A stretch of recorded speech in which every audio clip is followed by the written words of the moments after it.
الفنان خليل بدر الدين الغيور والثورجي والشرير ترك المهنة واختفاء مفاجئ وأبرز محطاته الفنية في التقرير التالي، ويشرفني انضمامكم للقناة ونكمل حبايبي.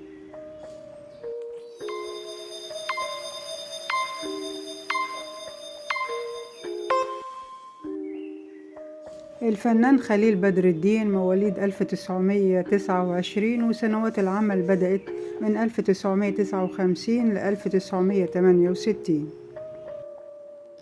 وفي 12 ديسمبر 1929 ولد خليل بدر الدين، وهو من أكثر الوجوه حضور في السينما المصرية رغم قلة أعماله.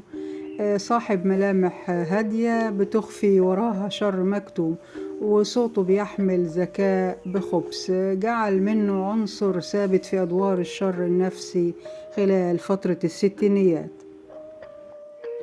والفنان خليل بدر الدين لم يكن نجما من نجوم الصف الأول، ولم يبحث عن البطولة المطلقة، لكنه ترك أثر لا يمحى في ذاكرة السينما المصرية. وقبل أن يختفي عن الساحة فجأة، وبيترك وراه سؤال كبير: لماذا اختفى هذا الوجه الموهوب بهذه السرعة؟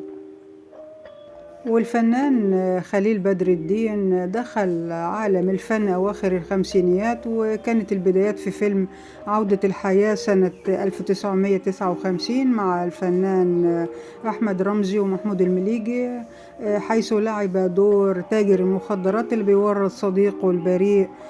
والدور ده قدمه بهدوء مريب لفت نظر النقاد والجمهور إليه. وبعد كده تألق بشكل كبير في فيلم وداعا يا حب 1960 مع محرم فؤاد ومريم فخر الدين، وقدم شخصية رمزي الشاب الانتهازي الماكر اللي بيستغل مشاعر الفتاة السرية أماني. والشخصية دي صنعت له مكانة خاصة بين ممثلي الشر النفسي المركب.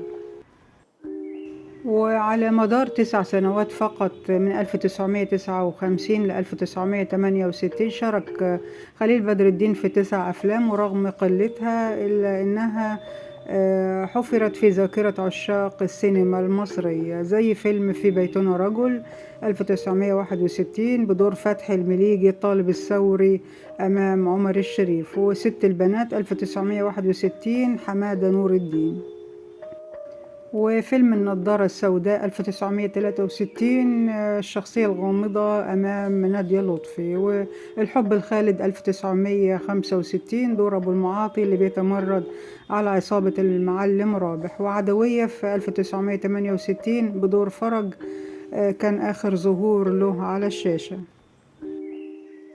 والجدير بالذكر أن الفنان خليل بدر الدين كان بيمتلك استوديو تصوير فوتوغرافي، وترك العمل بالفن وتفرغ للعمل بهذا الاستوديو، وانقطعت أخباره فترة طويلة حتى ظهر خبر وفاته، وتحديدا في يوم 22 مايو عام 2017. ربنا يرحمه ويرحم جميع فنان الزمن الجميل. أشكركم حبايبي على حسن المتابعة، مع السلامة.